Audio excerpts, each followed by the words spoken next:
Hello mga kababayan. Maayong gabi sa inyong tanan. Good evening sa lahat at magandang gabi po sa mga Tagalog.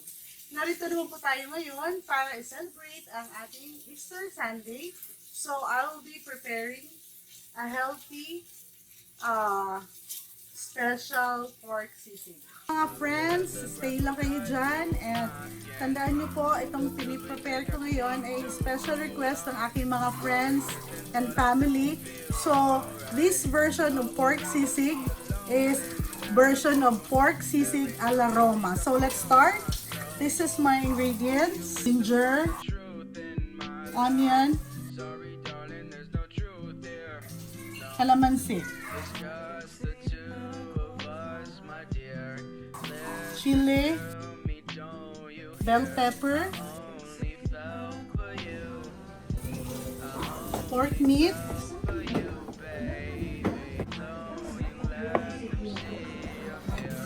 pork liver,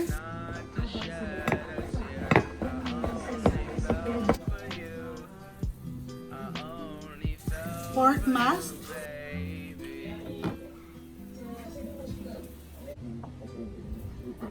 butter,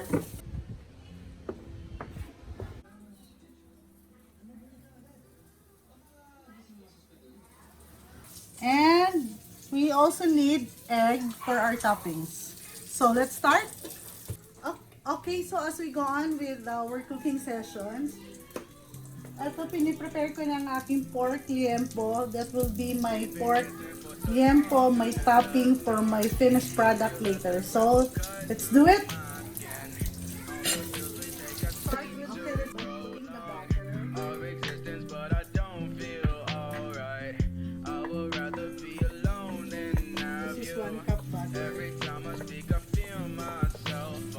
So, lagay muna natin ang pork mask para mag-crispy siya.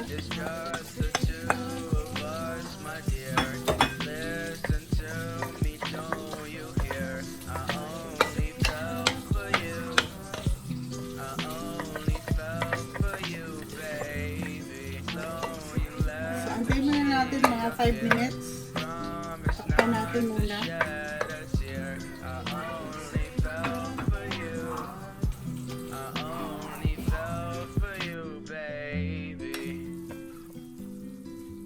So malapit na.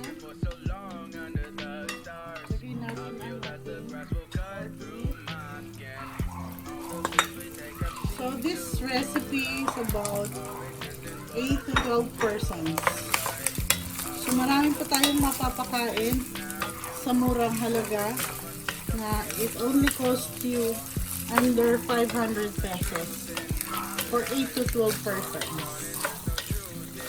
So sa lahat po ng mga tao na gusto matutong magluto, panoorin nyo lang po ating channel, Malin's Kitchen.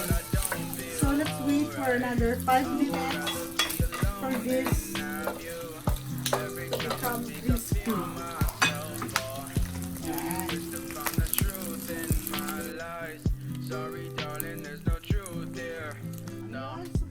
It's just the two of us, my dear. Listen to me, don't you hear? I only fell for you. I only fell for Sa gitna.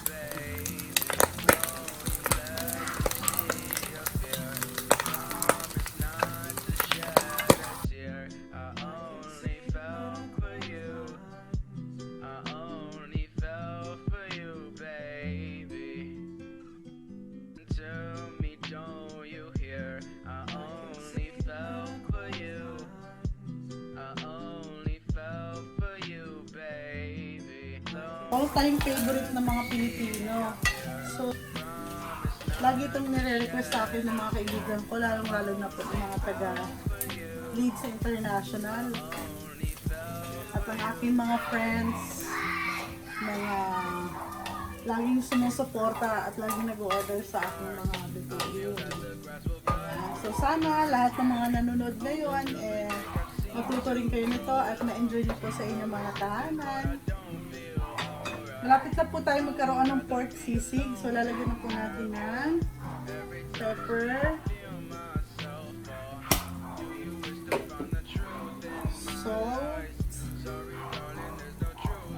and It's natin just ng calamansi. my dear. Listen to me, don't you hear? I only fell for you. Friends, malapit na po matapos ang ating Fell for you, pork baby. sisig. Don't you let them see. Gagawin natin ay lagyan ng mayonnaise para mas creamy. Sa karamihan, lalagay nila yung utak ng baboy. So, dahil wala po tayong utak ng baboy, pwede natin gawan ng paraan na lagyan natin ng mayonnaise para mas creamy siya. Ayan.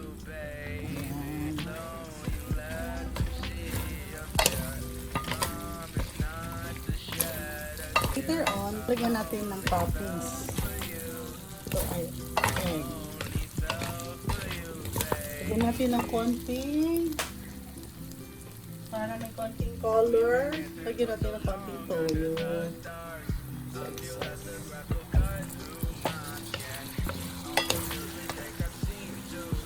Meron pa akong crispy pork na topping. So talagang bongga tong ating pork sisig. Special. Tamang-tama ngayong Easter Sunday.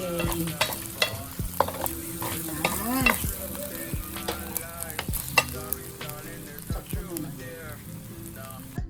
It's just the two of us, my dear.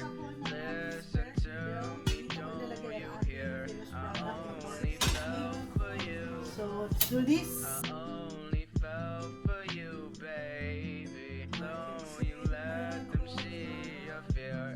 Promise not to shed a tear. I only fell for you. I only fell for you, baby. Tap na po natin ang egg. Don't you hear? I only fell for you. Yum, yum, yum. I only fell for you, baby. Don't you let them see your Ayan. Tapos, not to shed. lalagyan natin ng Only fell for crispy pork. Ayan po. for you, baby. Parang lalo siyang maging yummy. We've been dancing for so long under the stars. I feel that the grass will cut through my skin. All the bills we take have seemed to prolong. Mga friends, so thank you for watching my home cooking and Malin's Kitchen. So sana po lahat po ay mag-subscribe. Don't forget to press the button like and please share to everybody. Thank you! No, it's just the